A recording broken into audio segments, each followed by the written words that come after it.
안녕하세요. 유익 아카데미 2026 정보 처리 기사 매일 예상 문제 풀이 시간입니다.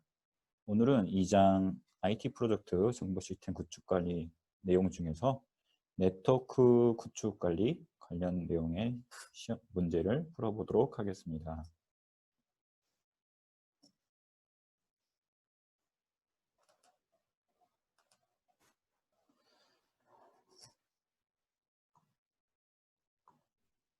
자, 1번. 자, 망구조의 기본 유형이 아닌 것은 우리가 이제 네트워크 망을 구성할 때 기본적으로 노드와 그 네트워크 선 있죠. 연결할 때 하는 네트워크의 망의 구조가 여러 가지 유형이 있는데 그 여러 가지 유형 중에 아닌 것은 자, 일단 1번 스타형, 2번 링형, 트리형, 3번 트리형, 4번 십자형. 자, 일단은 노드들 간에 연결할 수 있는 구조들인데 스타형은 이제 기본적으로 가운데 노드가 있고 이렇게 이런 식으로 이렇게 연결되는 구조이고요. 이렇게 스타형, 별 형태로 이렇게 연결되는 거고, 링형은 이렇게 둥그런 형태에서 여기 이렇게 노드들이 선에 연결되는 거예요. 트리형은 이제 기본적으로 이제 보통 이렇게 트리 구조로, 예, 이렇게 트리 구조로 이렇게 연결되는 거죠. 이런 식으로, 예, 이런 식으로 트리 구조로 연결되는 형태입니다. 십자형은 뭐 보통 십자형이 이렇게 되는데 이 노드를 이렇게 연결할 수는 없어요. 여기에 이제 연결 구조가 불가능하고요. 그래서 십자형은 아닙니다. 기본 유형이 아닌 거는 십자형.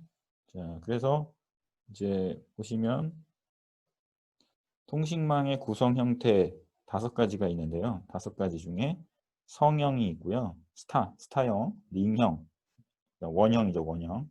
버스형 있고요. 계층형, 망형이 있습니다. 요거에 대한 그림으로 한번 설명드려 볼게요. 자, 피지컬 토폴로지라고 하는데 이 이제 노드 간에 연결된 구조를 토폴로지라는 용어로 씁니다.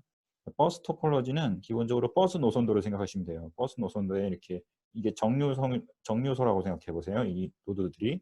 그래서 컴퓨터들을 이런 식으로 한 라인으로 쭉 연결을 해주고 거기에 이제 정류소들이 이렇게 버스가 중간중간 쓴다고 생각해가지고 데이터가 연결되는 그런 이제 노드들이 컴퓨터들이 연결되는 구조를 버스 토폴로지라고 합니다.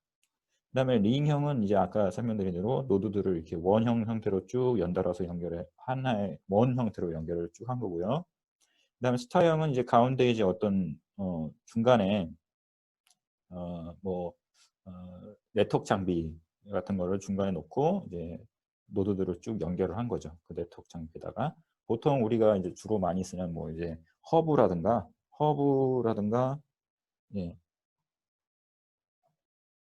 예, 허브가 있죠. 허브라든가 그다음에 뭐 스위치 이런 것들을 연결하는 구조. 이런 게 이제 스타 토폴로지고요.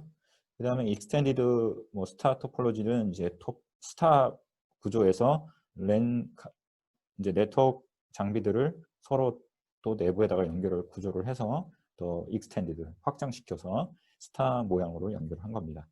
그다음에 하이어라키컬 이게 이제 트리 구조죠. 트리 토폴로지 트리 형태로 이렇게 연결한 겁니다. 그다음 메시 토폴로지는 이제 그 보통 광대역망에서 쓰는 구조죠. 예, 이렇게 다 연결한 노드를 다 모두 연결해주는 그런 메시라는 거는 이제 뭐 이렇게 그물망 같은 거를 말하는 거죠. 자, 그다음에 2번 볼게요. 2번에 랜이 무슨 약자인지는 다 아시겠죠? 네, 한번 확인차. 로컬 에이리어 네트워크 이렇게 되는 거죠. 보통 이제 사무실에서나 작은 어떤 공간, 뭐 최소한 100m 이내에 어떤 그 건물 내에서 컴퓨터들을 연결할 때 쓰는 구조가 랜입니다. 그 랜의 네트워크 토폴로지, 이 밑에 있는 구조, 아까 설명드렸죠? 이렇게 하나의 중간에 이렇게 축으로 쭉 선이 연결되어 있고, 거기에 이제 정류소처럼 연결되어 있는 컴퓨터들이 연결돼서 여기 데이터들을 서로 주고받고 할 수 있는 하는 형태. 이게 이제 어떤 형태죠? 버스형입니다.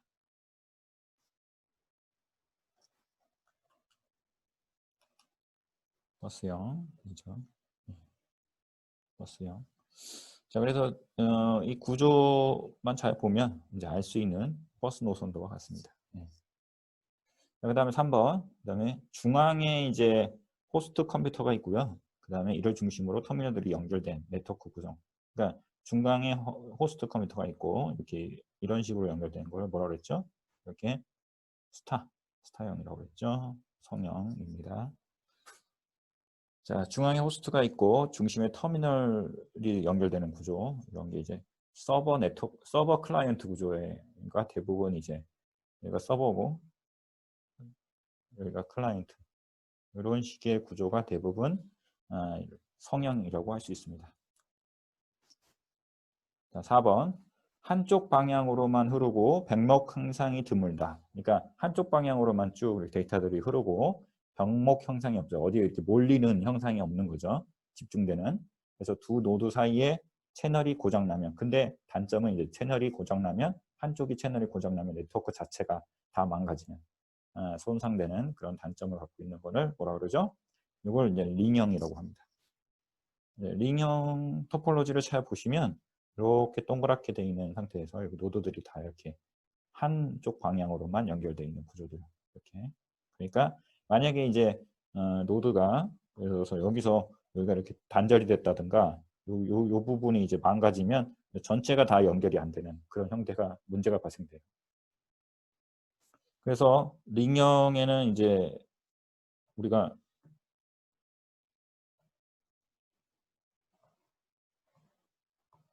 링형에는 단방향 링형과 양방향 링형이 있습니다. 그래서 이렇게 한 방향으로만 돌아가는 형태가 또 있고요. 또는 이렇게 반대로 이렇게 양쪽으로 이렇게 돌아가는 그런 양방향 링형도 있어요. 그래서 데이터가 한쪽 방향으로만 흐르는 단방향 링형의 경우에는 아까 설명드린 건 단방향 링형 형태를 말씀드린 겁니다. 그래서 두 노드 사이의 채널이 이제 고장나면 전체 통신망에 영향을 주죠.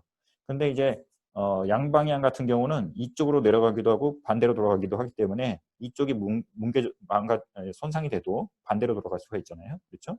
네, 그런 또 보완할 수 있는 그 어떤 기술이 또 있죠. 자, 그 다음에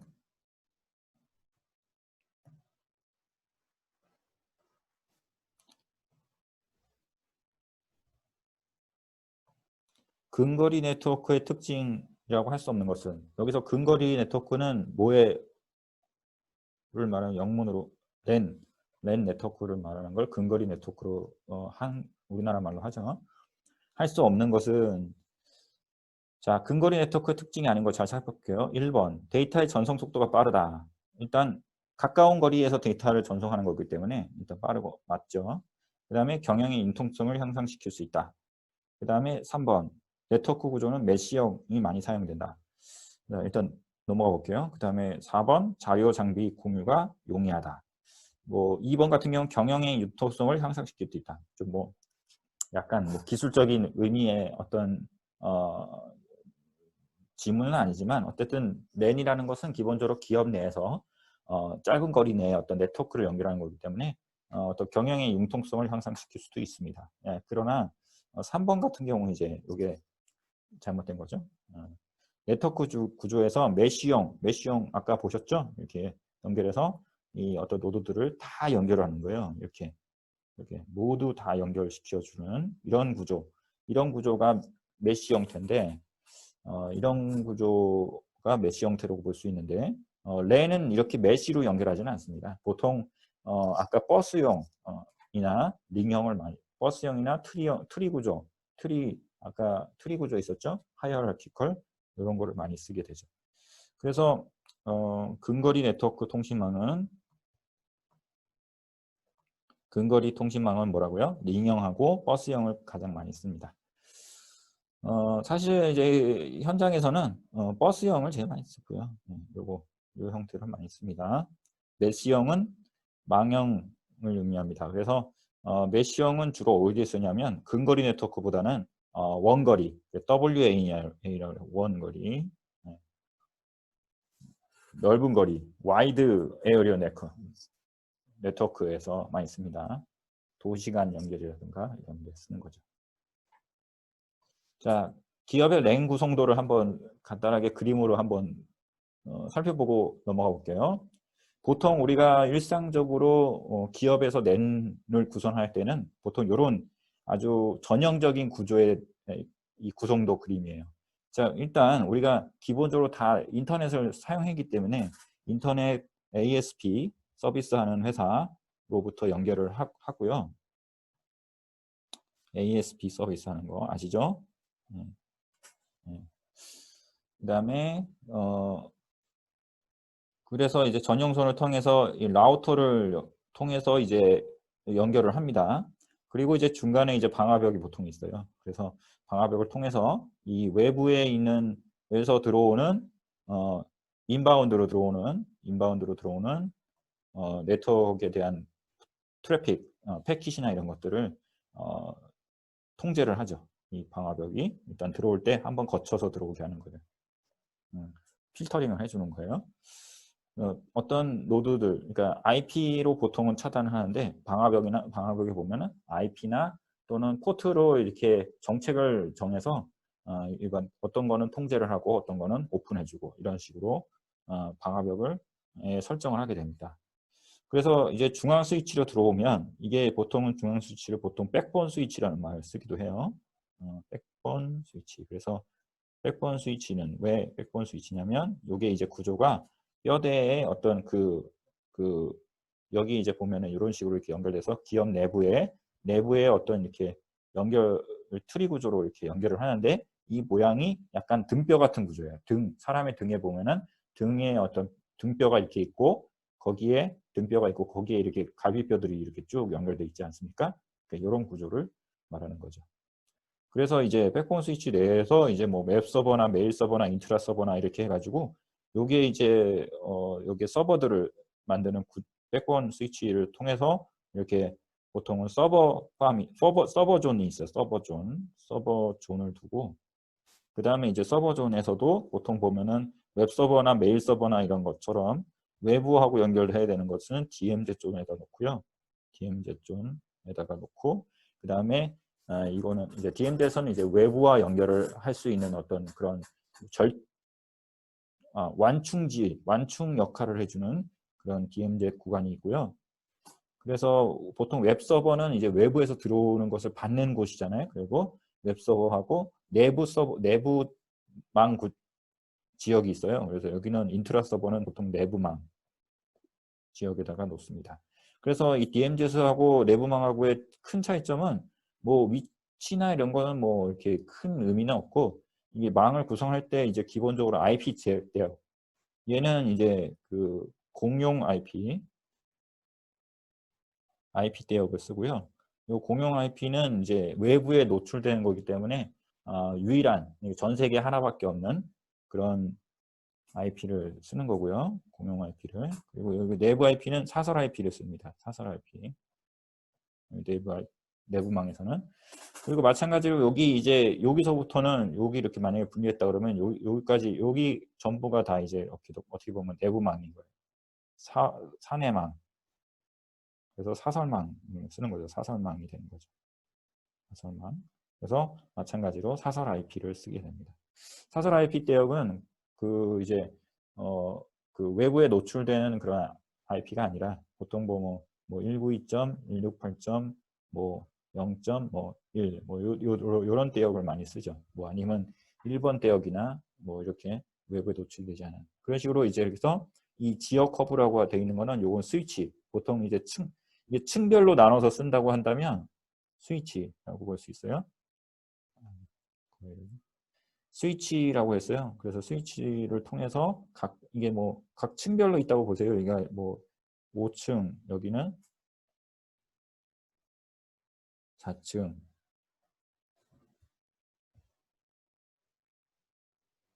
3층 뭐 이런 식으로 이렇게 해서 층별로 스위치를 놓고 그 각 층에 있는 그 컴퓨터들을 쭉 연결하게 됩니다. 이렇게 보통은 이렇게 해서 랜 구성을 하게 되죠. 네. 다음 문제 볼게요.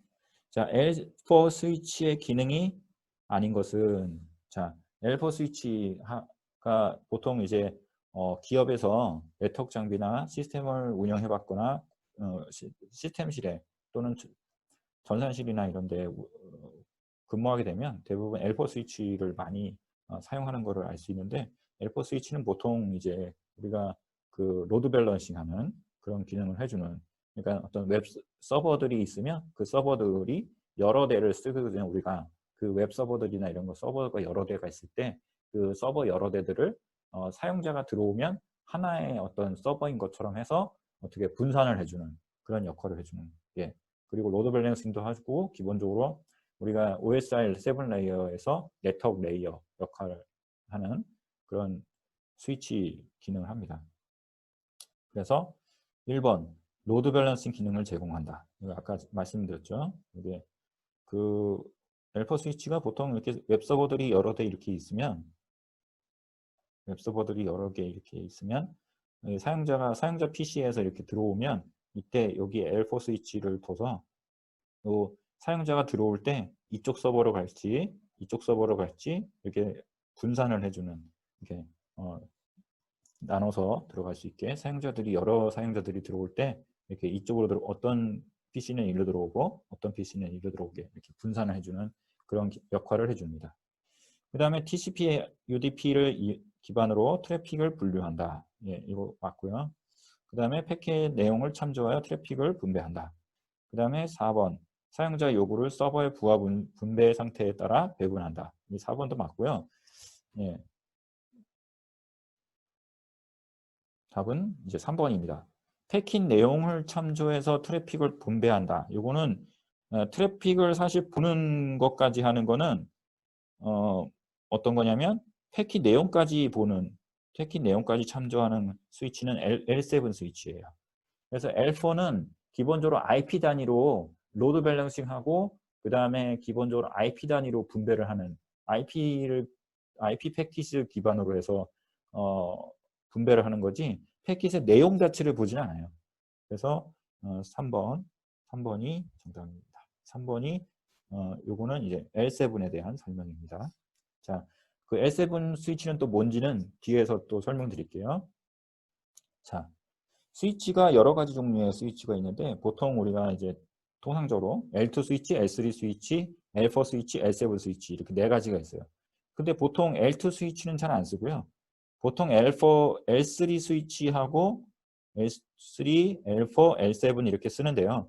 L7은 사실 아주 특수한 경우 빼고는 잘 안 써요. 그러니까 L4나 L3를 보통 많이 쓰고요. 뭐 L2는 사실 이제 이거 L2 스위치라고 하지만 사실 맥 주소 기반이기 때문에, 맥 주소는 뭔지 아시죠? PC에 있는 맥 주소, 네트워크 카드 주소를 말하는 거거든요. 그래서 이 맥 주소 기반 패킷 처리이기 때문에 L2는 사실 OSI 7 레이어에서 물리 계층 다음 위에 있는 게 트랜스포트 계층이고요.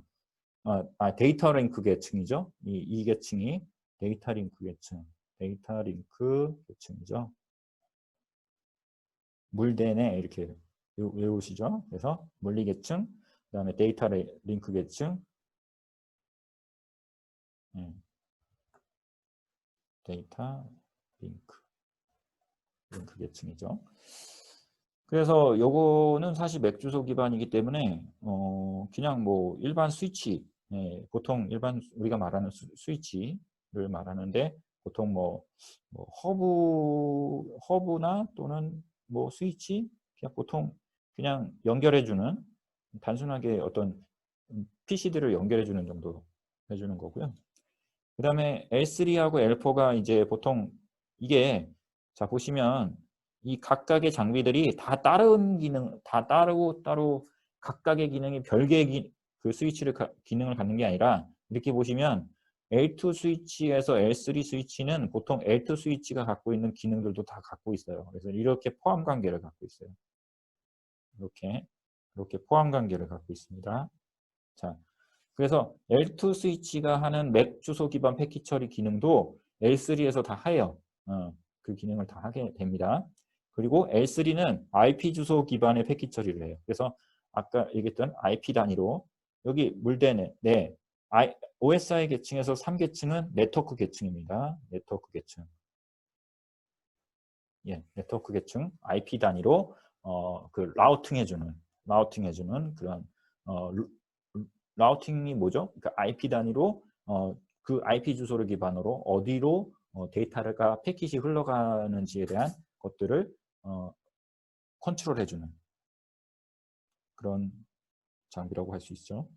L4 스위치는 아까 이제 L3, L2 기능까지 다 하면서 L4 스위치는 TCP, UDP 정보 분석 및 그 다음에 로드 밸런스 기능까지 합니다. 그래서 네트워크 계층의 기능과 그 다음에 우리 트랜스포트 계층이죠. 4계층이. 그래서 네트워크 계층과 트랜스포트 계층의 기능을 다 합니다. 그래서 트랜스포트는 전송 계층이라고 하는데 전송할 때 패킷이 전송하는 거에 대한 어떤 그 IP 3계층에서는 어떤 경로만 패킷이 어디로 갈 건지 경로에 대해서 주소로 잘 경로에 따라서 가게 해주는 역할을 해준다면 TCP하고 UDP 같은 경우는 트래픽 그러니까 어떤 그 트랜스포트 레이어에서 하는 일은 그러니까 전송을 할 때의 어떤 전송 신뢰성을 보장해 주는 거예요. 그렇게 생각하시면 되고요. 사실 네트워크 내용 시험 더 구체적인 내용은 우리 그 프로그래밍 언어 활용 부분에 또 네트워크 관련된 내용이 나오니까 그때 또 살펴보도록 하고요. 오늘은 이제 정보 시스템 구축 관리의 차원에서의 어떤 네트워크 구축 관리의 일부 내용들이니까 가볍게 넘어가도록 할게요. 그 다음에 L7은 트래픽 내용, 그러니까 좀 더 L2, L3, L4 기능을 다 하면서 맥 주소 기반 패킷 처리, IP 주소 기반 패킷 처리, TCP, 그 다음에 로드 밸런싱 이것도 다 하면서 그 다음에 뭘 하는 거죠? 그 다음에 이제 약간 응용 계층, 7계층, 3계층부터 7계층까지 뭐죠? 우리가 트랜스포트 계층 다음에 있는 게 뭐 프레젠테이션 응용 계층이 있고 뭐 이제 프레젠테이션 계층 있고 세션 계층 있고 그 다음에 응용 계층 있고 뭐 그렇죠? 예. 그래서 5, 6, 7계층, 5, 6, 7계층에 대한 것들은 사실 응용 시스템, 그러니까 네트워크를 할 때 쓰는 응용 시스템, 뭐 이메일이라든가 HTTP라든가 실제 이제 네트워크를 할 때 쓰는 어플리케이션, 응용 프로그램에 대한 분석, 그다음 패킷 처리 이런 것까지 해주는 겁니다. 그래서 APP, 그러니까 어플리케이션하고 관련된 내용들이에요. 그러니까 네트워크를 하는 어플리케이션의 프로토콜과 영향이 있어요. 그래서 뭐 SMTP, 뭐 이메일에서 쓰는 SMTP라든가 HTTP라든가 인터넷에서 쓸 때 프로토콜이 HTTP잖아요. 그래서 이런 것들을 쓸 때 하는 거기 때문에 요거는 실제 트래픽의 내용까지 봅니다. 내용까지. 자, 그리고 공통점은 이제 패킷을 목적지로 전송하고 불필요한 패킷을 삭제하고 패킷을 재전송하고 이런 기능들을 동일하게 해줍니다. 자, 그 다음에 하이어라키컬 3레이어 모델이라는 것이 있어요. 요거는 사실 이제 시스코라는 장비에서 제공하는 어떤 레이어 모델이에요. 그래서 뭐 참고로 알아두시면 좋을 것 같고요. 그래서 틀린 것은 액세스 계층, 디스트리뷰션 계층, 코어 계층 이렇게 이제 제시를 해요. 하고요. 그 다음에 이제 액세스 계층은 액세스는 사실 액세스 접근한다라는 뜻이기 때문에 사용자가 네트워크에 최초로 연결되는 지점 이거 맞고요. 그 다음에 디스트리뷰션은 백포 계층이라는데 디스트리뷰션 계층은 분배하는 거예요. 그러니까 중간에 있는 분배 기능을 해주는 그런 액세스 계층과 그다음 코어 계층을 중간에 연결해 주는 거고요. 백폰 계층은 우리가 이제 보통 그 코어 계층이라고 합니다. 그래서 다음 장에 이제 또 설명드릴 건데요. 자, 코어 계층은 네트워크에 연결하는 계층입니다. 자, 그래서 코어 계층은 백폰 계층이라고 할 수 있어요. 자, 그래서 그 아까 인터넷망에 대한 설명을 할 때 인터넷으로부터 들어오는 연결 ASP 서비스 하는 뭐 우리가 뭐 LG 오프로스라든가 KT라든가 뭐 SKB라든가 뭐 이런 데서 들어오는 인터넷 서비스에 대한 망 연결해 주는 거가 연결될 때 맨 처음에 이제 코어 백본 스위치를 통해서 들어오는 거죠, 내부로. 그렇죠? 그래서 코어 계층 있고요. 예, 코어 계층은 백본 계층이라고 할 수 있고요. 그래서 코어 계층은 이제 실제 여기에 이렇게 인터넷이 연결되는 인터넷 서비스망이 연결돼주는 그런 접근하는 스위치 레이어라고 볼 수 있어요. 그래서 디스트리뷰션의 계층에서 오는 통신을 집약해서 인터넷에 연결하는 계층이라고 할 수 있습니다. 백본 스위치 사용하는 거고요. 그 다음에 전자우편, 인터넷 접속, 화상회의 이런 것들을 기능을 해줍니다. 그 다음에 이제 여기 디스트리뷰션은 액세스 계층과 코어 레이어, 코어 계층 그 사이에서 분배해주는 기능을 해요. 액세스 계층 장치를 연결해주고 그 다음에 액세스 계층에서 오는 통신들을 집약해서 코어 계층에다가 전송을 해주는 보통 라우터나 L3 스위치를 사용하게 됩니다. 그 다음에 이제 액세스 레이어는 실제 그 내부망에 있는 PC들이 연결되는 곳이라고 할 수 있어요. 그래서 사용자가 네트워크에 접속할 때 최초로 연결되는 지점이죠. 그러니까 사용자들부터 오는 통신을 집약해서 디스트리뷰션 계층으로 전송합니다. L2 스위치가 사용됩니다. 그래서 여기는 이제 우리가 보통 사무실에서 쓰는 그 PC들이라고 생각하시면 거기에 접속했을 때 액세스 레이어에 여기 액세스 계층으로 붙게 되고요. 이거는 L2 스위치라든가 L3 스위치를 사용하게 됩니다. 자, 뭐 가볍게 이 정도로 알고 넘어가시면 될 것 같아요. 그 다음에 다음 요게 좀 8번, 9번, 10번 요게 좀 약간 복잡한 내용이 나오는데요. 이건 뭐 시험에 나올지 모르겠지만 그냥 가볍게 이런 것도 있구나. 어려운 문제로 혹시 낸다 그러면 이건 나올 수도 있지 않을까. 예.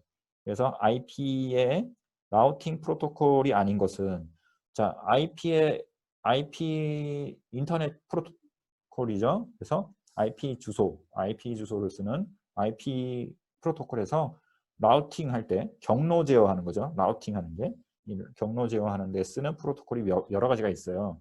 그 중에 아닌 것이 뭐냐면 이 IGP, RIP, EGP. 그래서 다 PPP로 끝나고요. I가 꼭 들어가요. 요게 좀 확장된 이름이 좀 다른데 요 세 가지가 보통 IP 라우팅 프로토콜이라고 할 수 있습니다. HDLC는 요거는 이제 그 하이 레벨 데이터 링크 컨트롤이라고 해서 요거는 데이터 링크 프로토콜하고 관련된 내용이에요. 데이터 링크. 그래서 컴퓨터 데이터 통신에 적합한 전송 제어 방식. 그러니까 전송 제어하고 관련된 그 어떤 프로토콜이라고 할 수 있어요. 그래서 점대점, 다중점, 링크상에서 단위중, 전위중 통신에 대한 지원하는 그 프로토콜입니다. 그래서 IGP, RIP, EGP 이렇게 세 가지가 IP 라우팅 프로토콜이라고 할 수 있고요. 다음 장에 또 설명드릴게요. 자, 외부 라우팅 프로토콜이 또 있어요.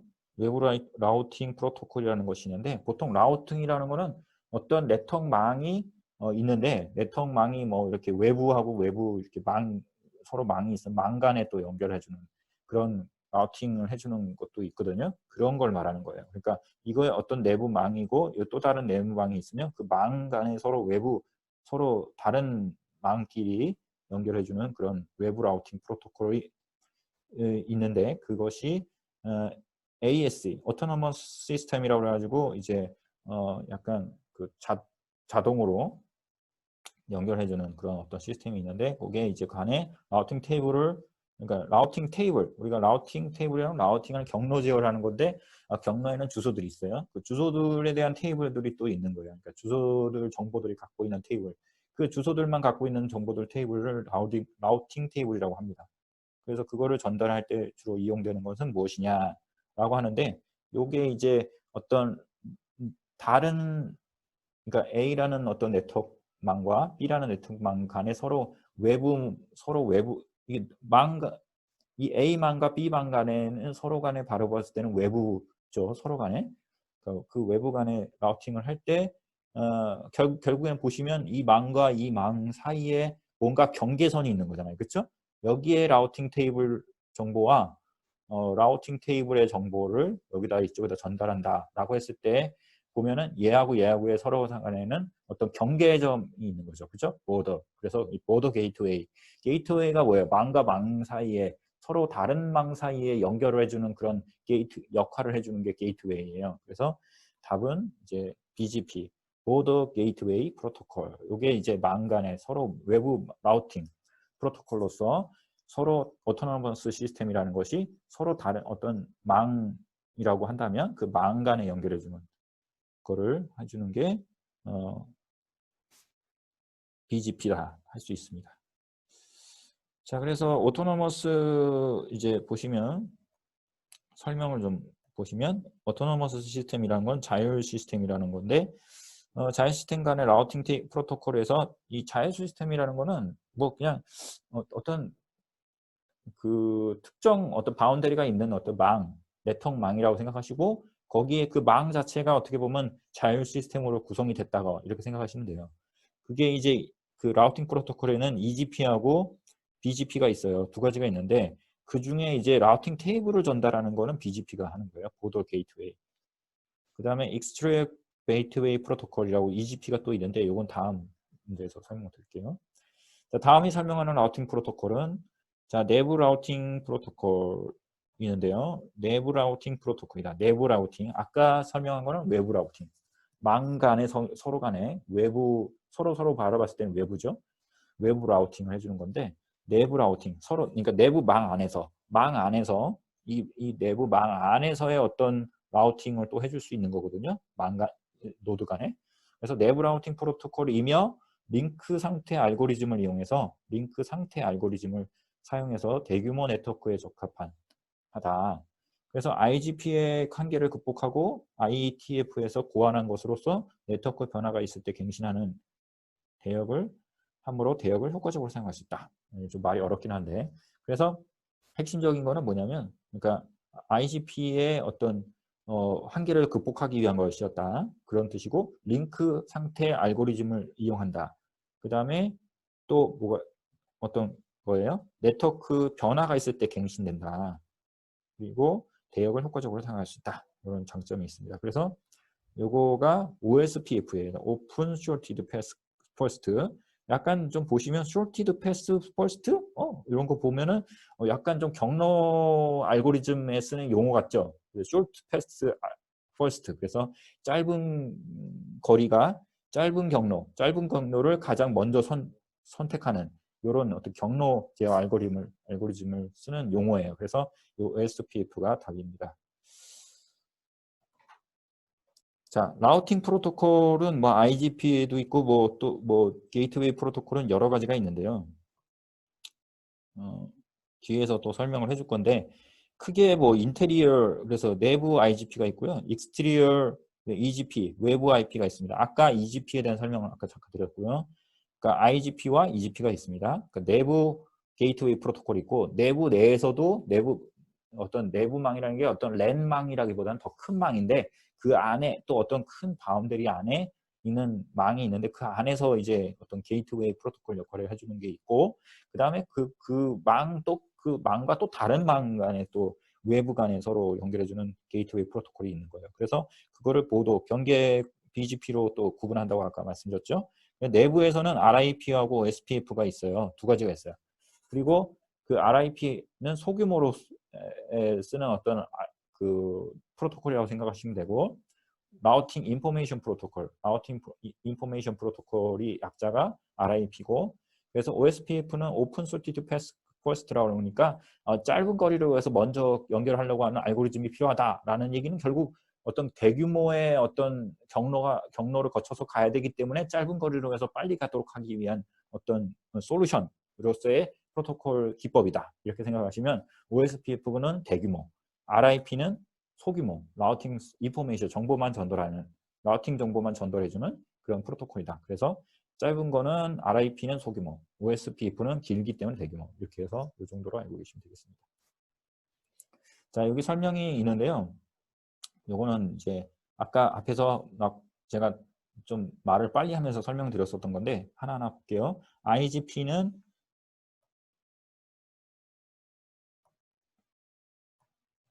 자 보시면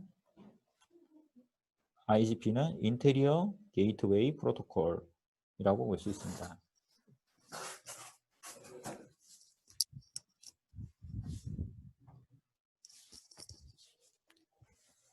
그래서 인테리어 게이트웨이 프로토콜은 내부 게이트웨이 프로토콜인데요. 하나의 자율 시스템 내, 그러니까 자율 시스템 내에서 라우팅을 하는 프로토콜이 RIP라고 할 수 있고요. 라우팅 인포메이션 프로토콜, 현재 가장 많이 사용하고 소규모 네트워크에 사용됩니다. 그 다음에 OSPF는 아까 말씀드린 대규모 네트워크에 사용되고 라우팅 정보 변화가 생길 때 변화된 정보만 알려줍니다. 그 다음에 EGP, Exterior Gateway Protocol이라는 거는 외부 게이트웨이 프로토콜인데 AS, 아까 얘기했죠? 하나의 자율 시스템, 다른 자율 시스템 서로 간에 그 외부의 어떤 Exterior Gateway 해주는 거죠. 그래서 게이트웨이 라우팅을 사용해주는 프로토콜. 그 다음 BGP라는 것은 보더 게이트웨이. 그래서 아까 AS 간의 라우팅 프로토콜 해주는 그런 EGP의 역할을 보완해주는 그런 역할을 해줍니다.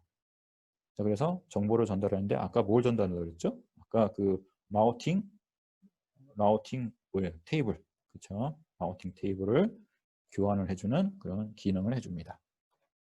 자, 이 그림에 한번 보세요. 그림이 아까 이제 여기서 여기 자율 시스템 요거 안에서 이루어지는 거, 요 안에서 이루어지는 게 저기 IGP, 그래서 인테리어 게이트웨이 프로토콜이라고 했죠. RIP하고 OSPF가 있다고 그랬고, 요 내에서가 이루어지는 것이 요 RIP하고 OSPF라고 할 수 있고요. 그 다음에 EGP하고 BGP가 있었어요. 그래서 여기 AS 간에 서로 연결해주는 그 Exterior Gateway 프로토콜이 있고, 그보다 더 발전된 게 BGP, Border Gateway 프로토콜이 있습니다. 자, 마지막 문제 보세요. 볼게요. 자, 흐름 제어에서 한 번에 여러 개의 프로그램을 나누어 전송할 수 있는 효율적인 기법은, 흐름 제어라고 한다 그러면 이제 그 트랜스포트 계층에서 전송 계층에서 그 흐름 제어를 해주는 건데, 한 번에 여러 개의 프레임을 나누어 전송할 수 있는 거는 뭐라고 합니까? 그러니까 프레임을 전달을 할 때 여러 개 프레임을 한꺼번에 이렇게 전달해 줄 수 있는 게 슬라이딩 윈도우입니다.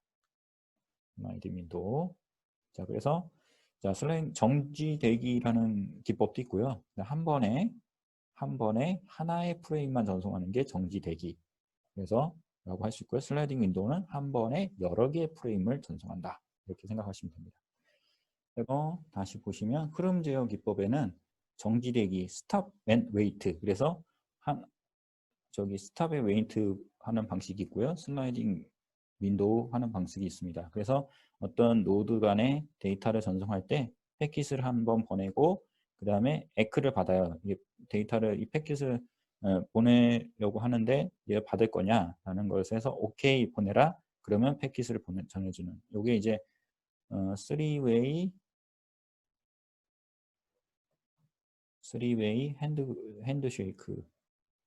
핸드쉐이크라는 기법이에요. 그래서 3웨이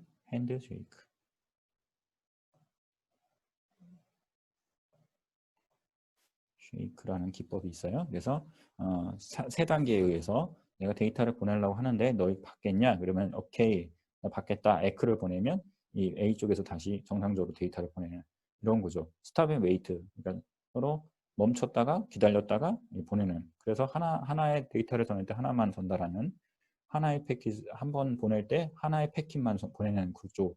요게 이제 그 스탑 앤 웨이트 프로토콜이고요. 슬라이딩 윈도우는 한 번 보낼 때 이렇게 뭉쳐서 이렇게 이렇게 사이즈 이렇게 보면 윈도우 창문 하나 열어서 슬라이딩 창문을 쫙 열어버리는 것처럼 이렇게 여러 개를 한꺼번에 보낼 수 있는 형태예요. 그리고 예를 들어서 이렇게 그 사이즈만큼 윈도우 사이즈만큼 이 중간에 이렇게 늘려서 오른쪽으로 이동하면서 추가되는 데이터도 보낼 수 있습니다. 자, 그래서 오늘은 이렇게 가볍게 또 오늘 시간이 좀 많이 걸렸는데요. 네트워크에 대해서 전반적인 내용을 좀 설명드렸습니다. 자, 이렇게 해서 오늘도 이상으로 마치도록 하겠습니다. 시청해 주셔서 감사합니다. 다음 시간에 또 뵙겠습니다.